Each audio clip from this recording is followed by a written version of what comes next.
Hi అందరూ ఎలా ఉన్నారు? ఈరోజు మన లాంగ్ వీడియో ఏంటంటే, ఈవినింగ్ సరదాగా అలా వైజాగ్ బీచ్‌కి వెళ్ళామండి. మేము ఉండేది గాజువాక.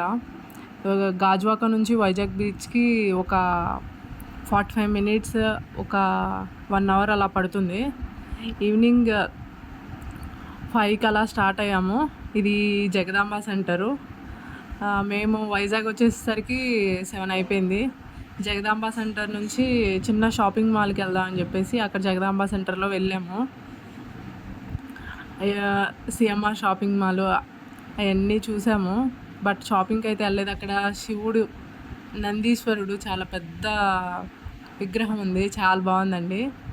ఇట్లా స్ట్రైట్గా వెళ్ళిపోతే పూర్ణ మార్కెట్ వస్తుంది. మేము మళ్ళీ రిటర్న్ బ్యాక్ సైడ్కి వచ్చేసి చిన్న పిల్లలవి షాపింగ్ బాగుంటుంది, బట్టలు షాపింగ్ మాల్ అని చెప్పేసి రిటర్న్ వచ్చాము. అట్లా స్ట్రైట్ వెళ్ళిపోతే పూర్ణ మార్కెట్ వస్తుంది.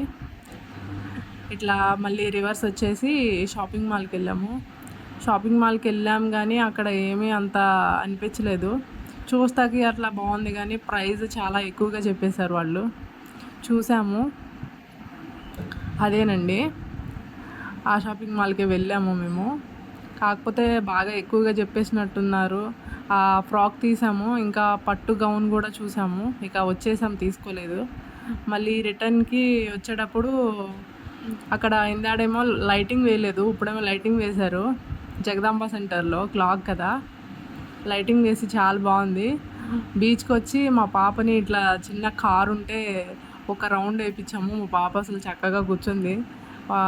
రౌండ్ వేసి వచ్చేసాక, అంటే 1 రౌండ్కి 50 రూపీస్ పర్చేస్ చేశారు. అయితే 1 రౌండ్ వచ్చేసాక మా పాప దిగలంటుంది, చక్కగా కూర్చుంది. ఏడవని కూడా ఏడవలేదు. నేను ఏడుస్తుందేమో అనుకున్నాను, భయమేసి. అస్సలు ఏమి ఏడవని కూడా ఏడవలేదు, చక్కగా తిరిగేసింది. ఒక 1 రౌండ్ వేసేసి వచ్చేసాము. ఇంకా వచ్చేసి బీచ్ దగ్గరికి లోపలికి వెళ్దామని చెప్పేసి, మా పాపకి ఆకలి అవుతుందని చెప్పేసి ఇడ్లీ తీసుకుందామని వస్తే, వైజాగ్ దగ్గర బీచ్ దగ్గర ఇడ్లీ తప్ప అన్నీ ఉన్నాయండి. బిర్యానీలు, ఫాస్ట్ ఫుడ్ అన్నీ ఉన్నాయి, కానీ ఇడ్లీ దొరకలేదు. ఇంకా కొంచెం ముందుకు వచ్చేసాము, బీచ్ రోడ్ నుంచి ముందుకు వచ్చేసి మా పాపకి మిల్క్ను టిఫిన్ ఇడ్లీ తీసుకొని బీచ్కి వచ్చాము. అందరినీ చూసి తింటుందని చెప్పేసి బీచ్కి తీసుకొచ్చాము. ఇదంతా వైజాగ్ రోడ్. అప్పుడు బీచ్ నుంచి అంటే ఇంకా ఇంటికి వెళ్ళిపోదాము, ఇడ్లీ దొరకట్లేదు అనుకున్నాము. ఇక మా పాప కూడా తినేసి ఇసుకలో ఆడుకుంటుంది. ఇక మేము కూడా అట్లా కాసేపు దాన్ని ఒక 5 మినిట్స్ అట్లా ఆడినిచ్చేసి ఇక రిటర్న్ వచ్చేసాము. చాలా నైట్ అయిపోయింది. మళ్ళీ వైజాగ్ నుంచి గాజువాక వెళ్ళాలంటే మినిమం 1 అవర్ అన్నా పడుతుందని చెప్పేసి ఇక రిటర్న్ వచ్చేసాము. ఇక ఫొటోస్ దిగి సెల్ఫీస్ అలా దిగేసి ఇక రిటర్న్ బ్యాక్ అయిపోయామండి.